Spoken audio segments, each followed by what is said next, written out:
If you've been watching the precious metals space over the last few days, you've probably seen the same headlines I have. Words like bloodbath, coordinated attack, paper smash, and even market manipulation exposed. Some channels are framing this as a decisive moment where gold and silver are either about to collapse or break free forever. And when the CME and Shanghai exchanges get mentioned in the same sentence, emotions tend to run hot. So today, I want to slow this all the way down. No clickbait, no panic, no victory laps. Just data, context, and probabilities. This is Financial Briefing. And if you're new here, this channel exists for one reason: to bring clarity to markets that are intentionally made to feel chaotic, especially precious metals, where narratives move faster than price. What we're going to do in this video is walk through what actually happened in gold and silver, what the CME and Shanghai data really show, what it does and does not imply, and how I'm personally positioning around it. Not what I think should happen, not what I hope happens, just what the probabilities suggest. Before we get into the data, I want to do something that most channels don't do, and that's establish a track record. Because analysis without accountability is just storytelling. Back in early February, when silver was trading just under $32 an ounce, we said that the upside momentum was real, but that the market was entering a zone where speculative positioning was getting stretched. At the time, a lot of commentary was calling for an immediate breakout to 40. Our base case was different. We said the probability favored a consolidation or pullback into the high 20s before any sustained move higher. 2 weeks later, silver retraced to just above 29 before stabilizing. That wasn't a bold call. It was a positioning call.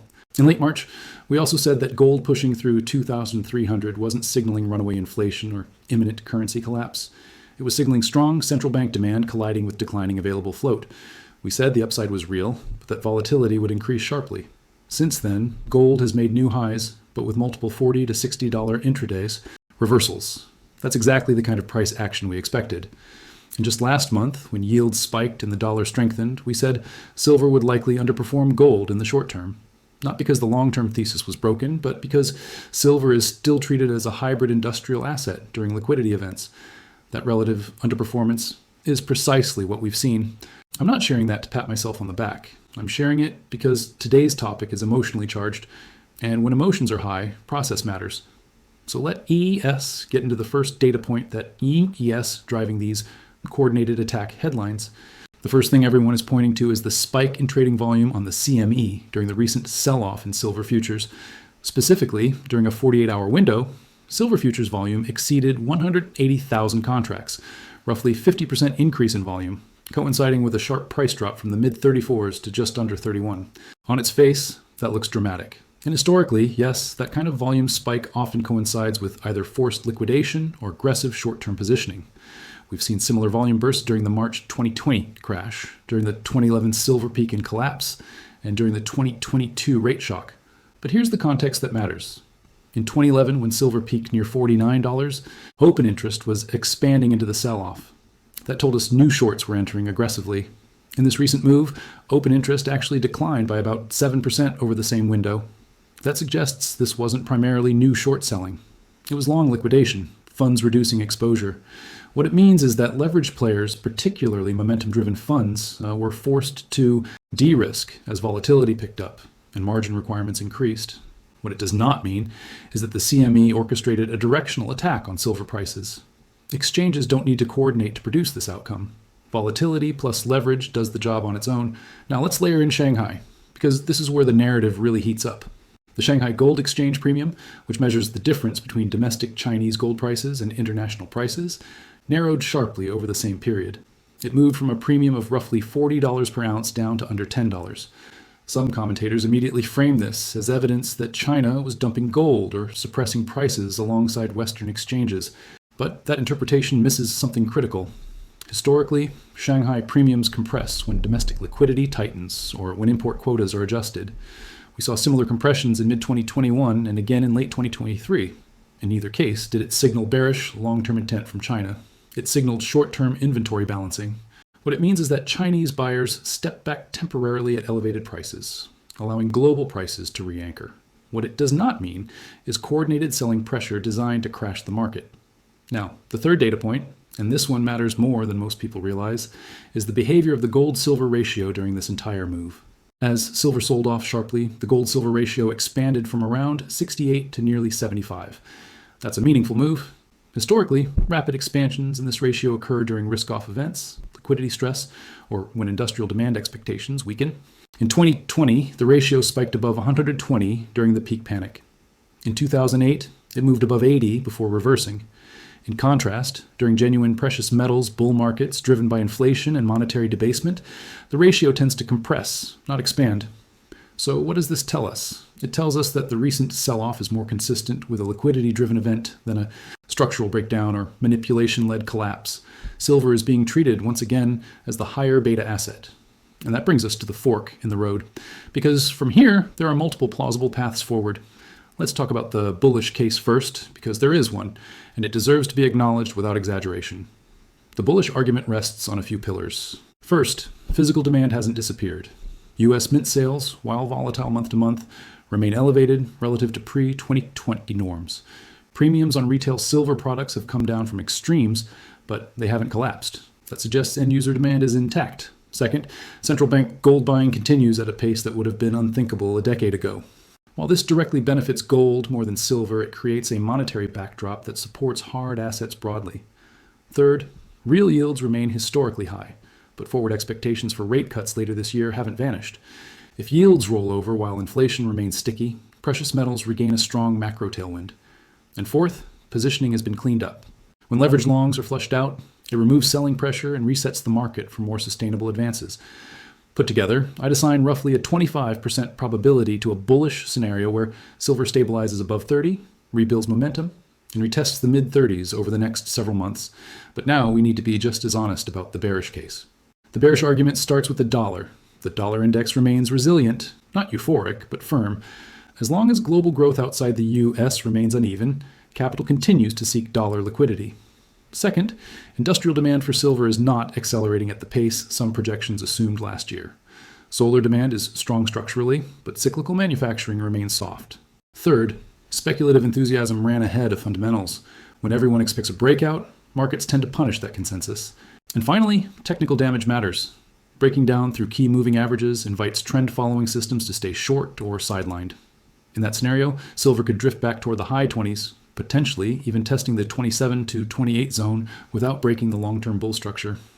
I'd put the probability of that bearish to neutral outcome around 30%, which leaves us with the middle case, the one that rarely gets clicks, but most often plays out.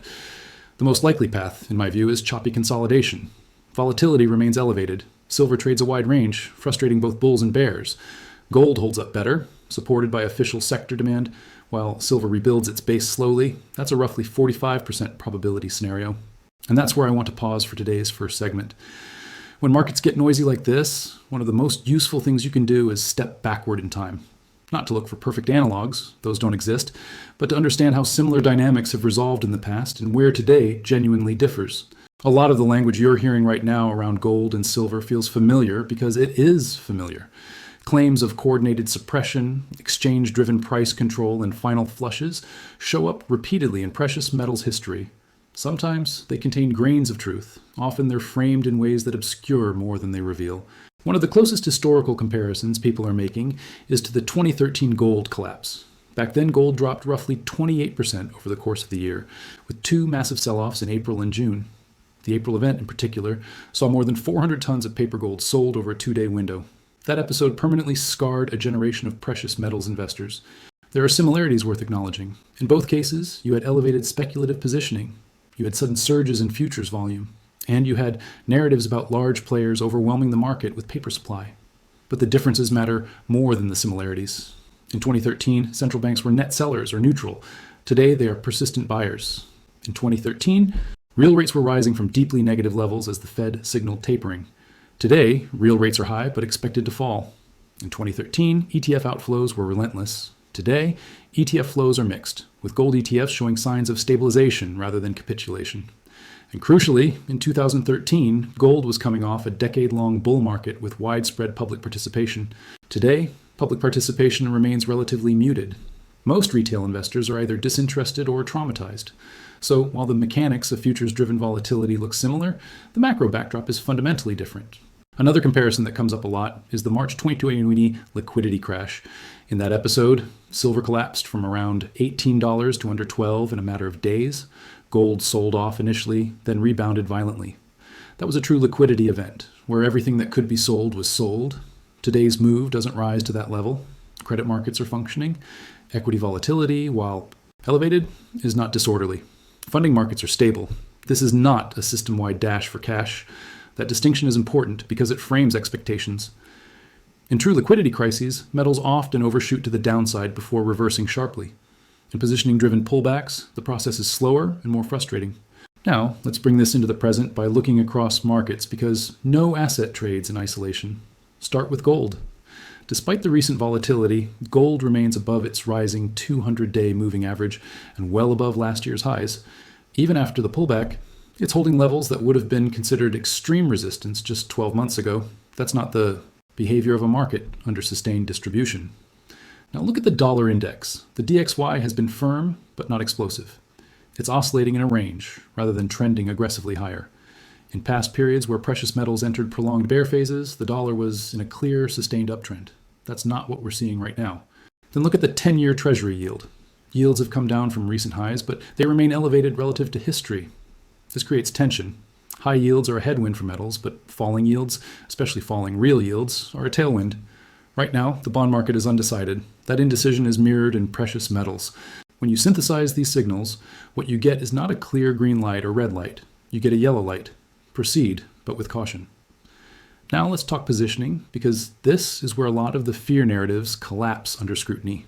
Commitment of traders' data shows that managed money longs in the silver were reduced significantly during the recent sell-off. Net long positions dropped by roughly 30% from recent highs. That's not trivial. It tells us that a meaningful portion of speculative froth has already been removed. At the same time, commercial hedgers, often labeled as the smart money, reduced their net short exposure slightly. They did not press aggressively on the downside. That's an important nuance. In past major tops, commercials increased shorts into strength and maintained them through declines. Here, they're stepping back. Large banks, based on publicly available data and regulatory filings, do not appear to be dramatically increasing directional bets against silver. Instead, they're focused on volatility trading and spread strategies. Institutional behavior, in other words, looks defensive and opportunistic, not predatory. So with all of that in mind, let me walk you through my personal framework. Not advice, just how I'm thinking about this. If silver stabilizes above $30 and volatility compresses, I'm comfortable maintaining my current allocation. Right now, my precious metals exposure is roughly 12% of my overall portfolio. Of that, about 2/3 is gold, 1/3 is silver. That skew reflects my view that gold is the primary monetary asset, while silver is the higher beta expression. If silver were to break decisively below 28 on heavy volume, I would reduce exposure modestly, not exit entirely. That would likely indicate that the bearish scenario is gaining traction. My stop loss on silver-related positions sits just below 27, not because I believe that level is magical, but because below it, the probability distribution shifts unfavorably. On the upside, if silver reclaims 34 and holds it for multiple weeks, I would consider adding incrementally, not all at once, not chasing. Scaling in as confirmation builds. My initial take profit zone would be in the high 30s. Not because I think that's the top, but because risk-reward changes meaningfully there. Again, that's just my framework. It's designed to survive uncertainty, not predict the future. Equally important is what I'm not doing. I'm not panic buying dips based on emotional narratives. I'm not consuming endless fear-driven content that reinforces confirmation bias. And I'm not assuming that every sharp move is evidence of systemic collapse. Markets don't need villains to be volatile. They just need leverage and uncertainty. As we wrap up this part, I want to leave you with 3 things I'm watching closely this week. First, the behavior of gold relative to the dollar.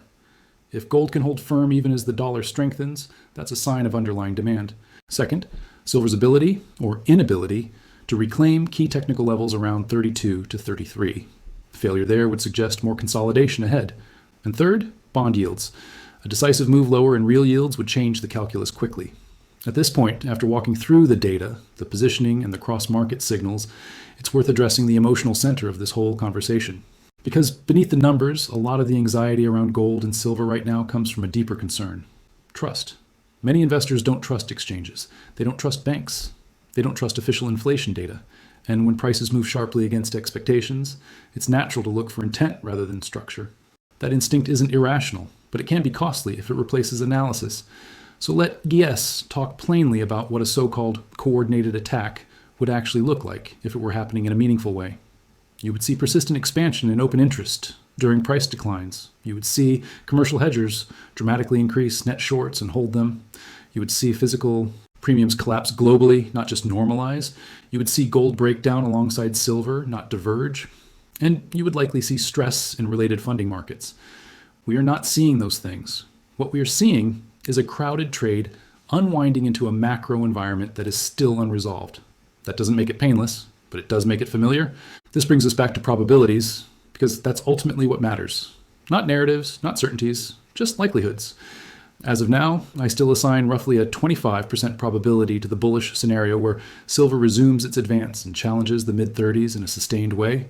That path requires a combination of yield relief, dollar softness, and renewed investor confidence. Possible, but not guaranteed. I assign about a 30% probability to the bearish scenario where silver continues to drift lower, testing deeper support levels and frustrating longs. That outcome would likely coincide with a stronger dollar, sticky yields, and slower industrial demand. And I continue to see the middle case as the most likely outcome at around 45%.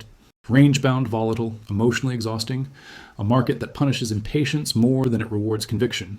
That middle case is rarely what people want to hear, but it's often what markets deliver. Now, before we wrap up, I want to make one more historical observation that doesn't get discussed enough. In past precious metal cycles, the most violent moves, both up and down, tended to occur, not at the beginning or end of trends, but in the middle, during periods of transition, when narratives are shifting faster than fundamentals. That's where we are now. The long-term case for precious metals hasn't been invalidated, but the short-term path is still being negotiated between competing forces: inflation versus growth, liquidity versus leverage, fear versus patience. And that's why discipline matters more than prediction. So let me close by summarizing this entire discussion into 4 clear takeaways. First, the recent sell-off in gold and silver looks far more like a positioning and volatility event than a coordinated structural attack.